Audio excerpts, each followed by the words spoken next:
সরস্বতী পুজো বলে কথা, মেয়েকে তো একটু হলুদ মাখাতেই হবে। তো তাই জন্য এখানে হলুদটাই আর কি বাটছি। আর এটা হলো সরস্বতী দিনের ভ্লগ। তো হলুদটাকে না এরকমভাবে খুব ভালো করে থেতো করে একটু বেটে নেব।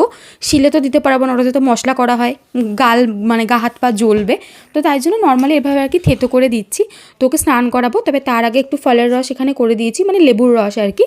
তো সেটা খেয়ে নিক, তারপরেই স্নানটা করাবো। আর লেবুর রসটা না মোটামুটি রসটা করে দিলে খেয়ে নেয়, অতটা ঝামেলা করে না। তো এই যে নিয়ে চলে এসেছি। আর ও এটাকে কী ভাবছে কী জানি, কিছুতেই গায়ে মুখে মাখবে না। ও ভীষণ ঘেন্না পাচ্ছে, ভাবছে কী না কী।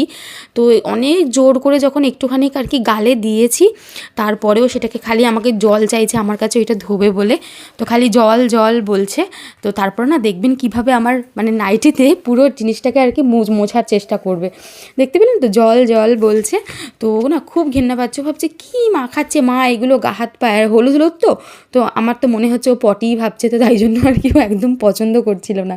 দেখেছেন কীভাবে হলুদটাকে আর কি মুছে দিচ্ছে। তো তারপরে আমার তো একার দ্বারা হচ্ছিল না। তো তারপরে মাকে বললাম তুমি আসো। তারপরে মা এসে খুব ভালোভাবে ওকে আর কি দু হাতে করে ধরে আর কি হলুদটা মাখিয়েছে। তাও কিন্তু মুখে লাগাতে দেয়নি, মুখটাকে ওই যে সাইডে দেখতে পাচ্ছেন তো, মানে পেছন দিকে ঘুরিয়ে রেখেছে।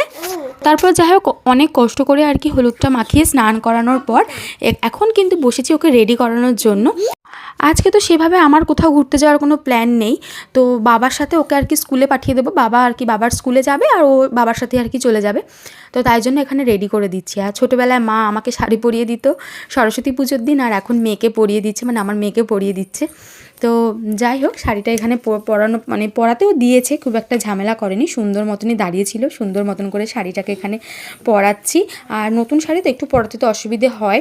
তো তারপরও না একটু ভালো করে ভাঁজ করে একটু টাইট টাইট করে আর কি পরিয়ে দেওয়া হচ্ছে, যাতে কোনো রকম খুলে না যায়, কারণ আমরা তো কেউ সাথে যাব না।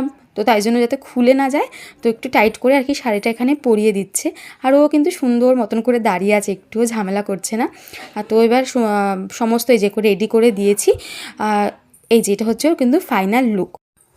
তো আমার এই ছোট্ট ছানাকে কেমন লাগছে সেটা আমাকে জানাবেন সরস্বতী পুজোর সাজে।